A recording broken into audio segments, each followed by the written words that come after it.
रात के 2 बजे का टाइम है और मैं उठ के चलने लग पड़ी हूँ। अब आप सोचोगे कि मैं क्यों चल रही हूँ? क्योंकि मेरा ना वाटर लीकेज होना स्टार्ट हो गया। अचानक से मुझे पता ही नहीं चला कि मेरे साथ क्या हो रहा है।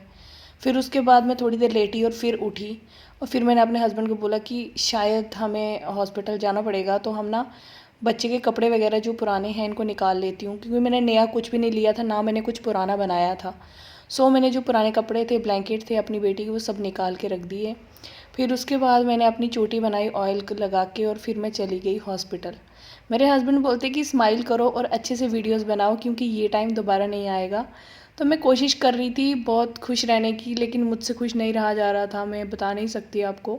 और फाइनली मैं पहुंच गई लेबर रूम के बाहर, मैटरनिटी वार्ड में चले गए हम लोग अंदर। और ये है लेबर रूम हमारे आगरा के एमएच का, उसके अंदर हम जा रहे हैं। और अंदर जाते ही यहाँ पे मेरे साथ बहुत कुछ हुआ, जो कि मैं कहानी आपको एक अलग ब्लॉग में पूरी बताऊँगी। मेरे को यहाँ पे ये सब चीज़ें लगा दी गई एंड उसके बाद यहाँ पे मेरे को लेटने को बोला गया और बच्चे का एनएसटी वगैरह सब चेक करने लग पड़े। देन उसके बाद बहुत कुछ हुआ और कुछ ऐसी चीज़ें हुई जिसने मुझे इतना डराया कि मेरे को बहुत ज़्यादा रोना आ रहा था। और वो टाइम मैं आपको बता नहीं सकती कि मेरी लाइफ का कितना डिफ़िकल्ट टाइम था। ये पिछले कल की पूरी कहानी है, बट बहुत ही गंदा टाइम था। इतना कुछ हुआ वहाँ एमएच में मेरे साथ। इसका मैं एक अलग ब्लॉग बताऊंगी आपको कि यहाँ के एमएच की कंडीशन कितनी ख़राब है। मेरा फर्स्ट बच्चा नॉर्मल है और सेकंड बच्चे में इतनी ज़्यादा कॉम्प्लिकेशन कैसे आ सकती थी, जबकि मेरी पूरा 9 मंथ एक नॉर्मल डिलीवरी, सॉरी नॉर्मल मेरा पूरा रहा सब कुछ। तो फिर कैसे इतना सब कुछ हो सकता है? यहाँ की कंडीशन इस हॉस्पिटल की इतनी गंदी थी कि उन्होंने मुझे इतना स्ट्रेस दिया कि मेरे बच्चे की हार्ट बीट बहुत ज़्यादा हो गई। और उसकी वजह से वो मुझे बोलने लगे कि अब बस एक ही ऑप्शन है, ऑपरेशन करना पड़ेगा। देन उसके बाद मेरे साथ बहुत कुछ हुआ जो मैं अभी आपको एक अलग ब्लॉग में बताऊंगी, इसमें इतना नहीं बता पाऊंगी मैं।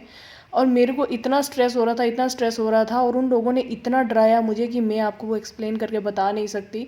और उसके बाद यहाँ पे एक लड़की और थी जिसको नेल पॉलिश वगैरह रिमूव करने के लिए बोला उन्होंने, और वो नेल पॉलिश वगैरह रिमूव कर रही थी। और ये है वहाँ का लेबर रूम, एमएच जो आगरा है उसका labour room.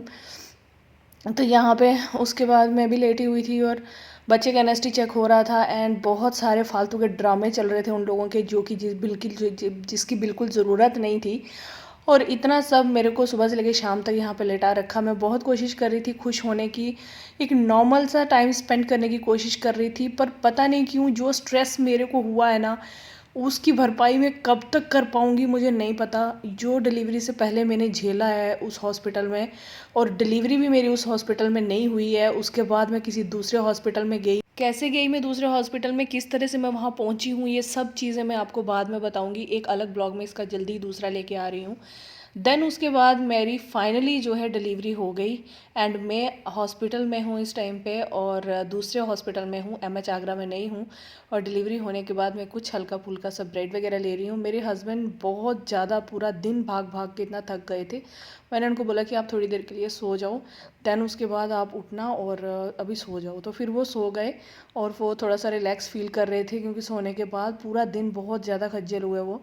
And finally delivery हो गई और डिलीवरी होने के बाद मैं थोड़ा सा रिलैक्स फील कर रही थी।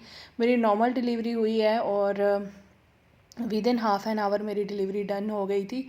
आधे घंटे में मेरी डिलीवरी हो गई, बट जो सुबह से लेकर शाम तक जो मैंने स्ट्रेस लिया, उस स्ट्रेस के लिए मैं कुछ ना कुछ तो ज़रूर करूँगी उन लोगों के साथ, क्योंकि उन्होंने मुझे बहुत ज़्यादा स्ट्रेस दिया था। और इसका रीज़न मैं खुद आपको बाद में बताऊँगी। चलिए फिर मिलते हैं नए ब्लॉग में, तब तक के लिए बाय बाय, टेक केयर।